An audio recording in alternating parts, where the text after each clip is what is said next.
नमस्कार दोस्तों, भगत सिंह क्लासेस के यूट्यूब प्लेटफॉर्म पे मैं महिपाल गोदरा आपका हार्दिक स्वागत करता हूं। अपने रीट की तैयारी कर रहे थे तो रीट के अंदर अपने चल रहा था राजस्थान की हिस्ट्री के भाई रीट के अंदर अपन देख रहे थे राजस्थान इतिहास। तो राजस्थान इतिहास के अंदर अपने टॉपिक चल रहा था चौहान वंश। तो भाई चौहान वंश की अपन बात कर रहे थे तो चौहानों के अंदर अपन पृथ्वीराज चौहान की बात कर रहे थे। पृथ्वीराज चौहान या इनका नाम मिलता है पृथ्वीराज तृतीय के भाई इनसे पहले दो पृथ्वीराज चौहान है चौहान वंश में। तो पृथ्वीराज दो है तो पृथ्वीराज तृतीय हो गए। तो जैसे इनकी बात कर रहे थे भाई इनके पारिवारिक जीवन की सर्वप्रथम बात कर रहे थे भाई इनके पिता का नाम हो गया। पिता कौन थे? सोमेश्वर। और इनकी माता कर्पूरी देवी। तो भाई शुरुआती प्रश्न यहीं से बनता है कि पृथ्वीराज के पिता सोमेश्वर,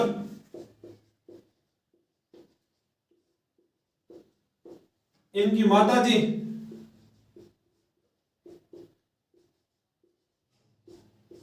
कर्पूरी देवी। अब जैसे भाई यहां से प्रश्न पूछा जाता है तो भाई इनके पिताजी का नाम पूछ लिया जाता है और माताजी का पूछ लिया जाता है। अब जैसे देखें तो भाई इनका देखो टाइम पीरियड है 1177 से लेके 92 तक, यानी लगभग 15 साल तक इन्होंने शासन किया था। 15 साल तो शासन किया था, बहुत बढ़िया बात है। उससे पहले देखेंगे भाई ये राजा कब बने थे। यानी राजा तो 77 में बने थे, पर इनका जन्म कब हुआ था? जन्म हुआ था 1166 के अंदर, यानी 11 साल की आयु में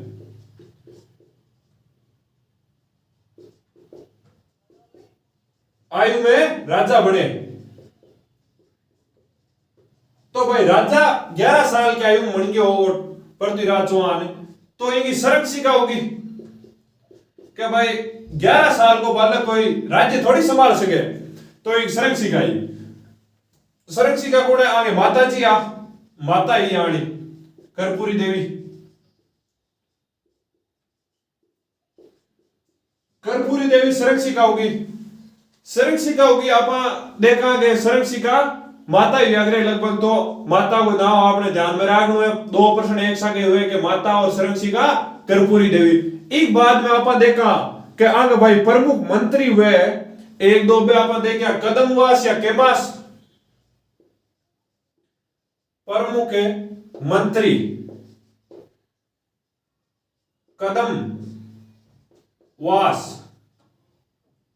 कदमवास या इनको केमास बोलते हैं।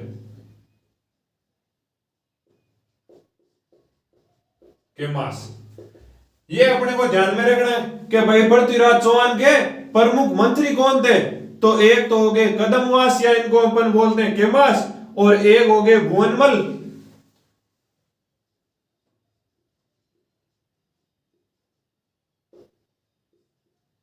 भुवनमल है जो है अपने कर्पूरी देवी है, इनके चचेरे भाई है, यानी कहा जाए तो इनके ननियाल वालों में ऐसे हैं पृथ्वीराज चौहान के। ये तो इनका हो गया पारिवारिक जीवन से, जहां से शुरुआती में प्रश्न पूछे जाते हैं। इसके बाद अपन देखते हैं कि भाई ये राजा बनते इनके सामने क्या क्या समस्याएं थी, उन समस्याओं को देख लेते हैं। सबसे पहले जब ये राजा बने थे पृथ्वीराज चौहान राजा बनते इनके सामने तीन समस्याएं थी।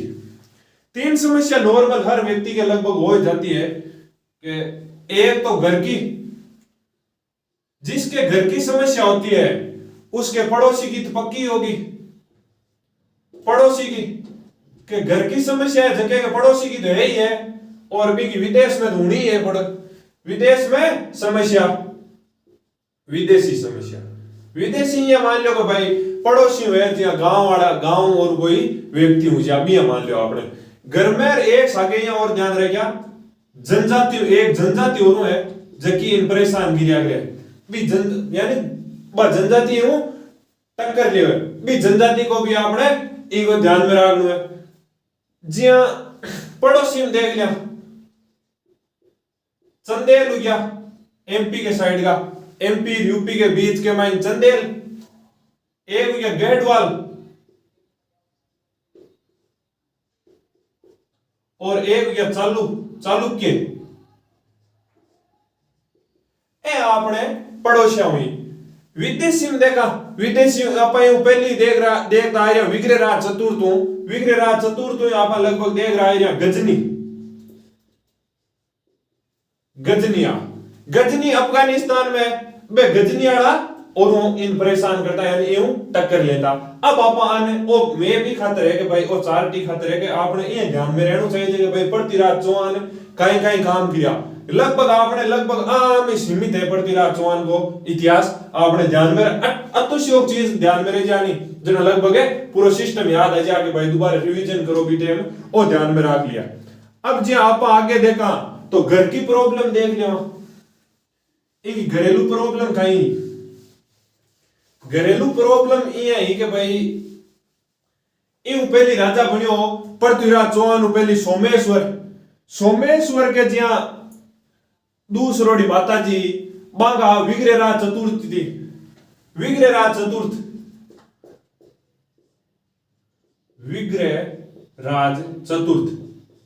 चतुर्थ के बाद में राजा बने अपर गांगे, यानी विग्रहराज चतुर्थ का पुत्र हुए अपर गांगे और एक हुए नागार्जुन।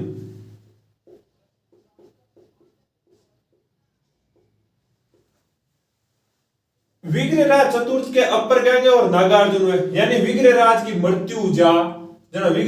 मृत्यु राजा बने अपर गांगे। आ थान में बात लाल ने वीडियो बताई शायद विग्रहराज चतुर्थ को भाई जगदेव के भाई जगदेव वो आपके पिता अरुणराज ने मार जगदेव राजा बना था। जगदेव को जनता ने एक्सेप्ट नहीं किया तो विग्रहराज चतुर्थ राजा बनता है और जगदेव का पुत्र मैंने बताया था पृथ्वीराज सेकंड इनका जगदेव का पुत्र का। तो हुआ क्या था कि भाई विग्रहराज चतुर्थ की जब मृत्यु हुई थी उसकी मृत्यु के टाइम राजा तो बनने वाला ये था, परंतु जनता ने जगदेव को एक्सेप्ट नहीं किया था। परंतु पृथ्वीराज द्वितीय ये क्या करता है अपर गांगे को साइड में करके और पृथ्वीराज द्वितीय राजा बन जाता है। पृथ्वीराज द्वितीय जब राजा बनता है तो पृथ्वीराज द्वितीय राजा बनता है उसके कार्यकाल में, यानी जब उनकी मृत्यु होती है पृथ्वीराज द्वितीय की वो निसंतान मृत्यु होती है उनकी कि भाई उनके कोई संतान नहीं थी तो भाई अगला राजा कौन बनेगा, तो मैंने बताया था एक इनके भाई और था सोमेश्वर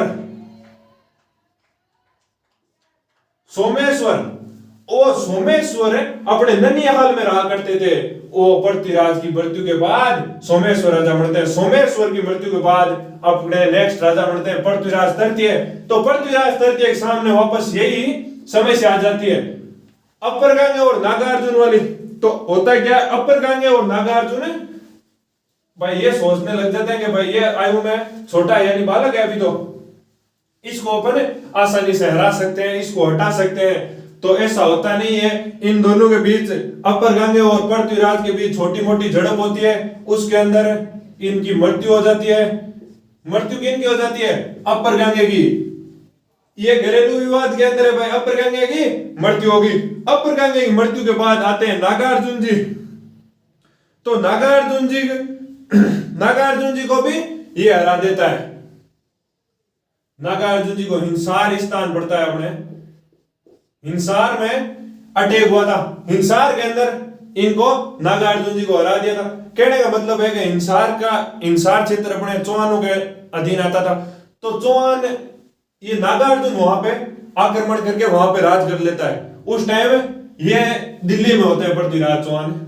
तो होता क्या नागार्जुन को ऐसी खबर होती है कि भाई पृथ्वीराज हिंसार आ रहे, तो ये कहते हैं कि यहां से छोड़ के भाग जाते हैं, यहां से कि नागार्जुन भाग जाते हैं। उसके बाद ये क्षेत्र पृथ्वीराज चौहान के अधीन आ जाता है। अब उसके बाद देख लेते हैं जनजातियों वाला कि भाई जनजातियों वाला इनके क्या मैटर हुआ था। तो जनजातियों वाली बात करते हैं अपन।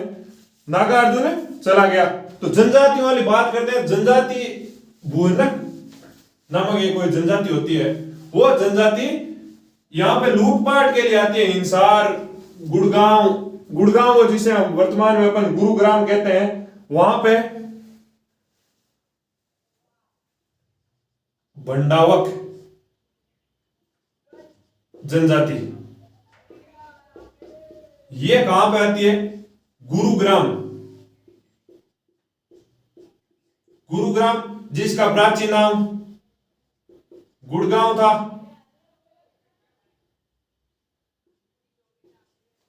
गुड़गांव और हिंसार इस क्षेत्र के अंदर क्या करती है? लूटपाट के लिए आती है। लूटपाट के लिए आती है तो भाई पृथ्वीराज चौहान या तृतीय जब यह बात पता चलती है तो इसे मंडावक जनजाति को यहां से निकाल दिया जाता है और यहां से इनको भी साइड में कर दिया जाता है। ये तो होगी फैमिलियारी यानी घरेलू और जनजातियों वाली। अब जैसे अपन आगे बढ़ते हैं तो भाई पड़ोसियों की बात आती है कि भाई घरेलू निपटारा करने के बाद अब पड़ोसियों के पास चलते हैं। पड़ोसियों के पास चलते हैं तो पड़ोसियों में जैसे कि भाई चंदेल आएंगे, एमपी के आसपास वाला क्षेत्र, एमपी तुमुल का युद्ध।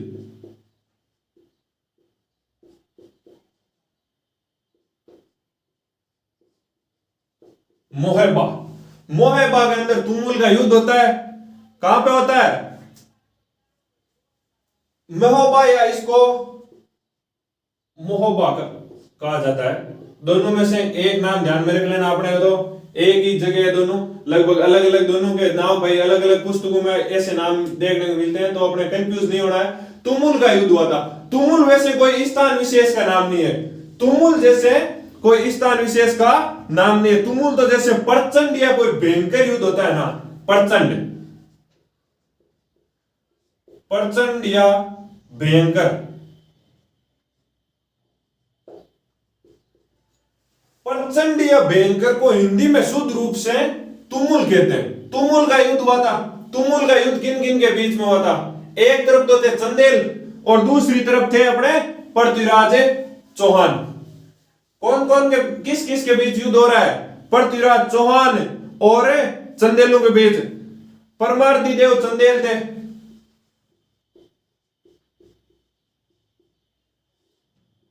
परमार्दी देव चंदेल वर्सेज पृथ्वीराज तृतीय। ये युद्ध पृथ्वीराज तृतीय बिल्कुल आसानी से जीत जाता है। बिल्कुल आसानी से जीत जाता है। और जीतने के बाद क्या होता है? परमार्दी चंदेल के दो देखो जैसे सेनापतियों के नाम भी ध्यान में रखना योग्य है, आला और उद्दल।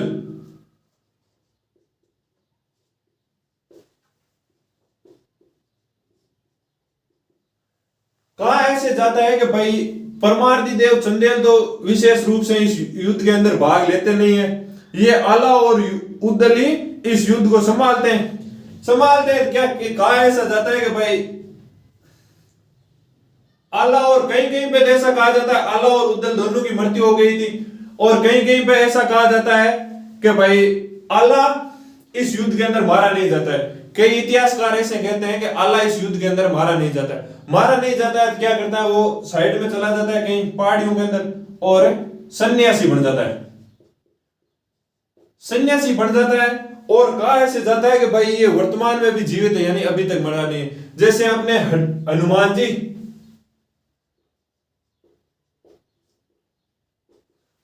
जी को ऐसे अपने कहते हैं कि भाई अभी भी चिरंजीवी है। और एक देखते हैं अपने अश्वत्थामा का नाम भी आता है। अश्वत्थामा का ऐसा जाता है कि सब 7 चिरंजीवी है अपने अभी वर्तमान विश्व के अंदर। ऐसे व्यक्ति है जो अभी तक भी जीवित है, यानी कहीं पे भी ये रहते होंगे परंतु ये अभी भी धरती पे जीवित है। हनुमान जी, ये अश्वत्थामा, आला। ऐसा कहा जाता है कि भाई उद्दल तो इस युद्ध के अंदर लड़ता हुआ वीर गति को प्राप्त हो गया था। तुमुल का युद्ध हुआ था। अपने को इन दोनों में से एक नाम ध्यान में रख लेना, मोहबा। ठीक है। इसके बाद जैसे देखते हैं और अगले पड़ोसी आते हैं, उनकी देख लेते हैं। और एक देख लेना कि भाई पृथ्वीराज चौहान है, वो वहां का महोबा का अपना एक सेनापति होता है, पुंजराय। इसका एक सेनापति होता है।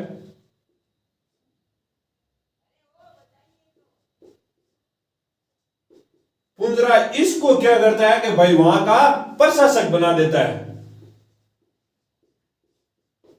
उसको उसको वहां का प्रशासक नियुक्त कर दिया जाता है। प्रशासक का मतलब यह है कि भाई ये महुबा का क्षेत्र है, ये इसको संभला दिया जाता है और कहा जाता है कि आप निगरानी रखो इस क्षेत्र की, ये अपना ही क्षेत्र है। ये तो हो गई तुमुल का युद्ध। इसके बाद देखते हैं चंदेलू के बाद देखते हैं कि भाई चंदेलू के बाद देखते हैं तो चालुक्यों का देखते हैं कि भाई उनके साथ कैसे संबंध रहे थे इनके। चालुक्य कहां के थे? गुजरात के। तो गुजरात वालों के साथ इनके संबंध लगभग शुरू से ही अच्छे नहीं रहे हैं, तो उनका इस टाइम भी संबंध ठीक नहीं रहा था। तो देखते हैं आगे। उस टाइम चालुक्यों के चालुक्य चौहान संबंध अपन बात करते हैं इनकी। तो भाई चालुक्यों की तरफ से तो था भीम सेकंड उस टाइम में, और चौहानों की तरफ से तो अपने पृथ्वीराज चौहान है। तो जैसे भीम सेकंड क्या करता है, भीम सेकंड की साम्राज्यवादी विस्तार नीति थी। वो क्या करना चाहता था कि भाई चौहानों के जो क्षेत्र था उसकी तरफ भी आने लग गया था। ये भीम सेकंड गुजरात से अपने राजस्थान की ओर बढ़ रहा था, अग्रिम हो रहा था इस तरफ।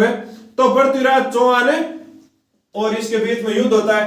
कहा तो ऐसा जाता है 1184 से लेके 87 तक नागौर के आसपास युद्ध चलता है।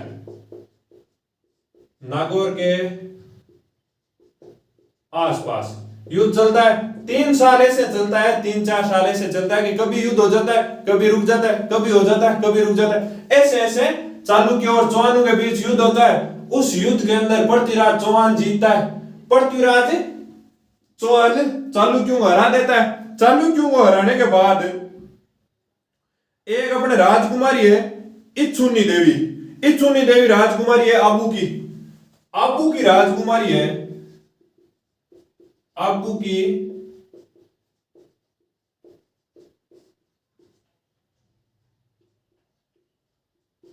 इच्छुनी देवी से है कि भाई ये भीम सेकंड होता है, ये भीम सेकंड भी इससे शादी करना चाहता है और पृथ्वीराज चौहान भी इससे शादी करना चाहता है। यानी कि होता क्या है, जब ये गुजरात वाले चालुक्यों को हरा के वहां से गुजरात से वापस जब आ रहा था तो रास्ते के अंदर आबू पड़ता है। आबू के अंदर ये इच्छुनी देवी से शादी कर लेता है। परंतु मेरे ख्याल से कोई महिला के लिए तो कोई आपस के अंदर भाई युद्ध समस्या का समाधान नहीं हो सकता, ना ही दो राजा कोई महिला के लिए युद्ध करते होंगे। परंतु वह इस प्रकार था कि भाई ये भी साम्राज्यवादी विस्तार नीति का व्यक्ति था और ये अपने साम्राज्य के अंदर तो भाई कैसे किसी और को आने दे। इस वजह से इन दोनों के बीच मेरे ख्याल से युद्ध होता है और इनसे ये हो गई इनकी रानी। पृथ्वीराज चौहान की रानी कौन होगी? इच्छुनी देवी। पूछ लिया जाता है परीक्षा में कि भाई इनकी पत्नी का नाम, एक तो इच्छुनी देवी है, एक अभी आगे आएगी तो मैं बता दूंगा आगे। अब जैसे आगे देखते हैं भाई चौहान गेहडवाल विवाद के भाई चौहानों और गेहडवालों के बीच में क्या संबंध थे, ये क्या विवाद थे उनके। चालुक्यों को देख लिए, चंदेलू के देख लिए। अब देखते हैं गेहडवालों के। गेहडवालों में उस टाइम क्या हुआ था, कन्नौज नाम सुना होगा।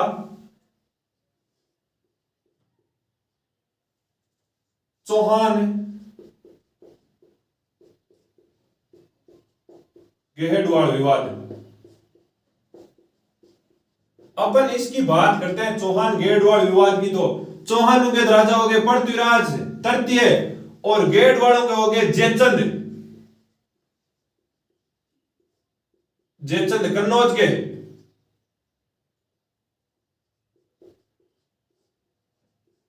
कन्नौज के हो गए जयचंद गेहडवाल या गढ़वाल, आपने नाम सुना होगा इनका।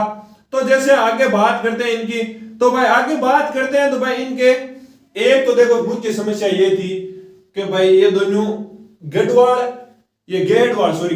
और चालुक्य आपस के अंदर कि भाई इनके युद्ध होने का और इनके मुख्य विवाद का मुख्य कारण क्या था। कारण देखते हैं तो अपन इनके कारणों की अपन बात करते हैं। तो एक तो सर्वप्रथम मैं बता दूंगा आपको कि एक तो मुख्य कारण था कि भाई चालुक्यों को ये हरा रहा था पृथ्वीराज और साथ में गेहडवालों को भी। इनका गठबंधन गठबंधन मुख्य समस्या का कारण था इनके, कि भाई ये दोनों आपस के अंदर गठबंधन कर रहे थे, यानी इन दोनों को हरा रहा था, तो ये आपस के अंदर गठबंधन कर रहे थे, गठबंधन करके अपने पृथ्वीराज को हराना चाहते थे। एक तो ये समस्या होगी। एक जैसे क्या हुआ था कि भाई दोनों साम्राज्यवादी विस्तार नीति के आदमी थे, साम्राज्यवादी विस्तार नीति, कि भाई दोनों की साम्राज्यवादी विस्तार नीति थी, इसलिए ये गेटवाड़ और चौहानों के आपस में सेठ नहीं होता था।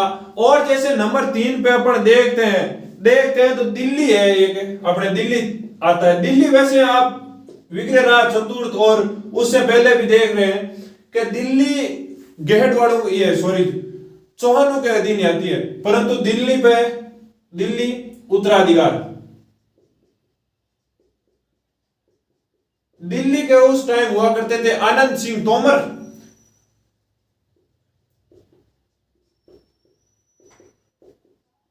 कहा जाता है कि भाई आनंद सिंह जी के कोई पुत्र नहीं था, तो पुत्र नहीं था तो उनका सबसे ज्यादा लगाव था पृथ्वीराज के साथ।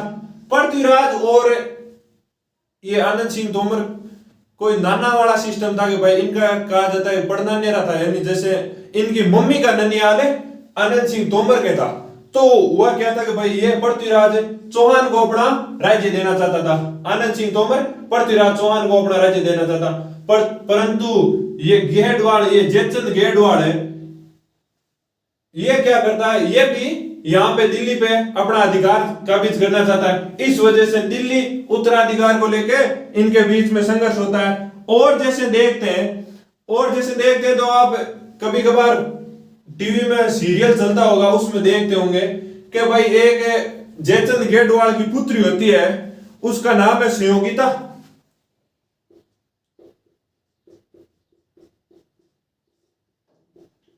संयोगिता है, जो संयोगिता तो है इस जयचंद कन्नौज वाले जयचंद की पुत्री। हुआ क्या था कि भाई ये कन्नौज वाले जयचंद की पुत्री है संयोगिता, ये क्या करती है, वन साइडेड प्रेम करती है। किससे? पृथ्वीराज इतना दबंग आदमी के भाई आसपास के क्षेत्रों में इसकी ऐसे गरज थी कि भाई आज पृथ्वीराज इस साइड है, आज इस साइड है, ये एक जगह रुकता ही नहीं था, युद्ध करता था, ये लगभग युद्ध में व्यस्त रहता था कि भाई तीनों साइड तो देखो, एक साइड एमपी यूपी वाला इलाका आ गया, एक साइड गुजरात वाला आ गया, और एक साइड ये कन्नौज वाले आ गए, और अभी हिंसार वाली बात कर रहे थे अपन उस टाइम आ गए, और विदेशी आक्रमणकारी आएंगे अफगानिस्तान वाले, यानी लगभग 5-6 साइड से 10 दिशाओं से इसके साथ ये युद्ध करता था। तो आनंद सिंह तोमर वाला दिल्ली वाला हो गया, ये संयोगिता है। संयोगिता के लिए जयचंद गढ़वाल को ये बात पता चलती है कि भाई संयोगिता पृथ्वीराज अपने दुश्मन है, अब भाई जयचंद का तो दुश्मन है पृथ्वीराज से प्रेम करती है, तो पृथ्वीराज से प्रेम करती है तो भाई ये मीटिंग बुलाता है जयचंद कहता है कि भाई आज सभा बुलाई जाएगी, स्वयंवर, यानी स्वयंवर का मतलब आप समझ रहे हो कि भाई अपने पिता यानी स्वयं के द्वारा चुना गया वर, यानी इसके लिए वर चुनने की बात चल रही थी। तो आसपास वाले बेहतरीन राजकुमारों को नियंत्रित किया गया कि भाई आप आओ, मेरी बेटी शादी हो गई, कि भाई जयचंद ये कहता है कि मेरी बेटी शादी हो गई, आप सब आओ। आसपास के राजकुमारों को बुलाया, और जिसको भी ये माला पहरा देगी वो जो भाई ऐसे पंक्ति वाइज बिठा दिया दरबार के अंदर, और सबको माला दे दी, और संयोगिता को माला दे दी कि भाई जिसको संयोगिता माला पहराती है वो उसको वापस माला पहरा देना, उसके हम फेरे वगैरह करा के शादी की रस्म में संपूर्ण करवा देंगे। परंतु होता है क्या, पृथ्वीराज चौहान को वहां पे इनवाइट नहीं किया हुआ था, तो पृथ्वीराज का एक कहा जाता है कि भाई गेट कीपर होते हैं, गेट के बाहर ऐसे मूर्ति लगा दी भाई पृथ्वीराज की, कि भाई पृथ्वीराज यहाँ पे गेट के बाहर खड़ा कर दिया, मूर्ति लगाई, जहां पे भाई राजकुमार जो भी राजकुमार है वहां पे जैसे दरबार के अंदर रहते थे, वहां पे जूती चप्पल जो भी होती थी बाहर गेट के बाहर खोल के आते थे, उस साइड इसकी वैसे बोलते हैं कि मूर्ति लगा दी। जैसे अपन देखते हैं ना आजकल कोई शोरूम के बाहर जाते हैं, शोरूम के बाहर किसी को नए कपड़े जो शो करवाने होते हैं वो पहरा के खड़ा कर दिया जाता है, वैसी की वैसी एक इसकी वहां पे मूर्ति लगा दी पृथ्वीराज की। और हुआ क्या था कि उस स्वयंवर वाले सिस्टम के अंदर जो भी राजकुमार आए हुए थे उनमें से किसी भी राजकुमार को ये संयोगिता माला नहीं पहराती है, यानी किसी को भी वर नहीं चुनती है। और पृथ्वीराज चौहान की वहां मूर्ति लगी हुई थी, उस मूर्ति के अंदर ये जाके माला पहरा देती है कि भाई जहां पे इसका वो लगी हुई थी सिस्टम में, उसके अंदर पृथ्वीराज चौहान को माला पहरा दी। तभी भाई राजा को, ये जयचंद को पता चलता है कि भाई ऐसा हो गया। तो वहां पे कहा जाता है कि बाहर दरबार के बाहर पृथ्वीराज आया हुआ था, पृथ्वीराज चौहान वहां पे गए हुए थे कि भाई पृथ्वीराज चौहान को मैसेज तो कर ही दिया होगा संयोगिता ने व्हाट्सएप पे कि भाई आप आ जाना, स्वयंवर चुने जा रहे हैं, आपकी वहां पे साइड में मूर्ति लगा दी, आपको तो बुलाया नहीं, आपको भी ये पता है, आप ये काम करना, वहां आ जाना, मैं आपको वहां बाहर जो मूर्ति लगी है उस पे माला पहराऊंगी, जो ही दरबार के अंदर हो हल्ला होगा आप आना, मेरे को उठा के ले जाना। ऐसी कहानी बताई जाती है। तो संयोगिता को वहां से कहा जाता है पृथ्वीराज जैसे इसके ऊपर माला पहराई गई थी, पृथ्वीराज वहां दरबार के बाहर अपनी सैनिकों के साथ तैनात थे और वहां से लेके आ गए। कहां लेके आ गए? दिल्ली लेके आ गए भाई, दिल्ली, संयोगिता को दिल्ली लेके आ गए, यानी संयोगिता से विवाह कर लिया। तो कहा ऐसा जाता है कि भाई संयोगिता का अपहरण कर लिया, ऐसे ही कहा जाता है संयोगिता का अपहरण। तो ये होगी 4-5 मुख्य बातें जो चौहानों और गेहटवाड़ों का विवाह था, ये 4-5 मुख्य बातें उन पे विवाह था।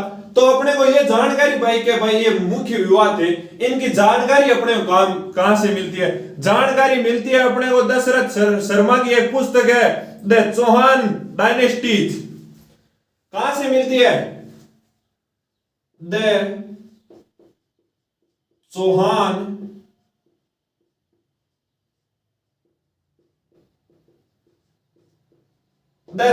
डायनेस्टीज पुस्तक है, दशरथ शर्मा की द चौहान डायनेस्टी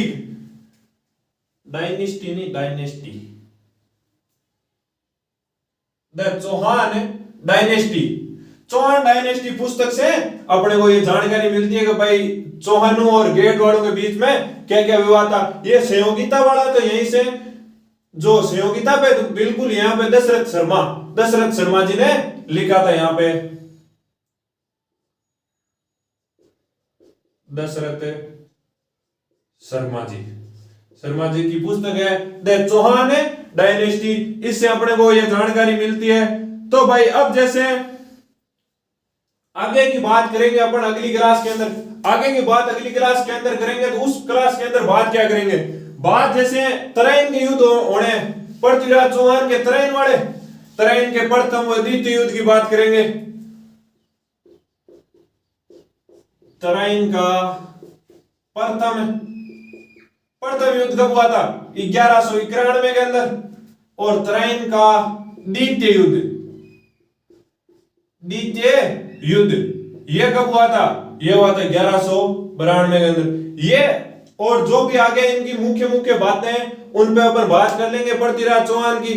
तो धन्यवाद दोस्तों, वीडियो पसंद आए तो वीडियो को लाइक किया करो, अपने दोस्तों के साथ शेयर किया करो, और चैनल को अभी तक सब्सक्राइब नहीं किया सब्सक्राइब कर लेना, और बेल आइकन के बटन को प्रेस कर लेना। अभी जो जैसे अभी ये बात चल रही है, कई लोग कह रहे हैं शांति बनाए रखो, यूक्रेन और रूस का जो युद्ध चल रहा है, शांति की बात कर रहे हैं। तो भाई शांति बनाए रखने के लिए युद्ध होना जरूरी है। शांति बनाए रखने के लिए युद्ध होना इसलिए जरूरी है कि भाई आज से पहले अपन देख रहे हैं, राजा महाराजाओं की बात देखते हैं, तो जब भी युद्ध होता था उसके बाद शांति आ जाती थी। शांति इस वजह से आ जाती कि जो आक्रांताएं होते थे मुख्य, कि भाई जैसे दहशत फैलाने वाले व्यक्ति होते थे, उनका सफाई हो जाता था। इस वजह से शांति अपने आप हो जाएगी कि भाई थोड़ा बहुत डेमो देना जरूरी है। ये अभी डेमो चल रहा है रूस और यूक्रेन के बीच, क्या पता अब ये भारत पे भी आ जाए। तृतीय विश्व युद्ध की कई मीडिया दिखा रहे हैं, तृतीय विश्व युद्ध हो रहा है, तो क्या पता कुछ भी हो जाए, हो सकता है। तो धन्यवाद दोस्तों, जय हिंद, जय भारत।